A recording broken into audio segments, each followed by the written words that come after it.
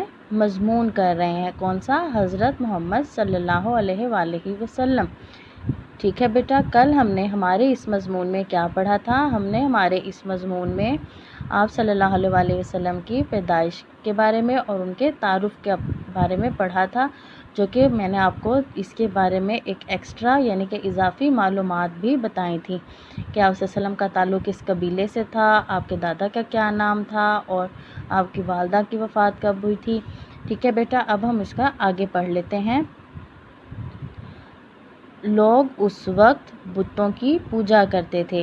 کیا ہے پیارے بچوں کہ جب آپ صلی اللہ علیہ وآلہ وسلم کی پیدائش ہوئی تو اس وقت لوگ کیا کرتے تھے؟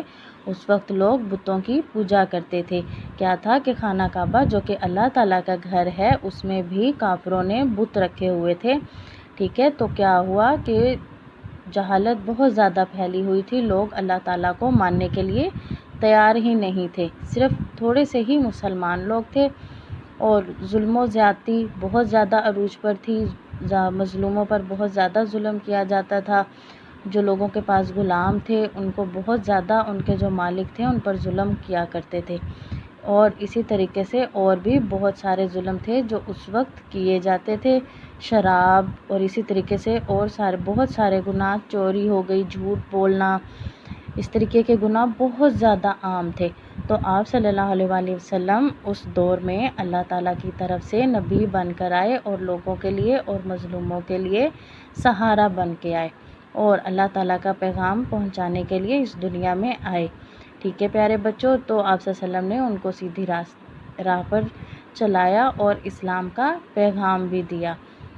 آپ صلی اللہ علیہ وآلہ وسلم نے لوگوں کو سیدھی راہ دکھائی اور بری باتوں سے روکا۔ کیا ہے کہ آپ صلی اللہ علیہ وآلہ وسلم نے اللہ کا پیغام، جو اللہ تعالیٰ کی باتیں تھیں، وہ ان لوگوں کو بتائیں اور ان کو بتایا کہ آپ کے لیے کیا سیدھا راستہ ہے اور کیا غلط راستہ ہے۔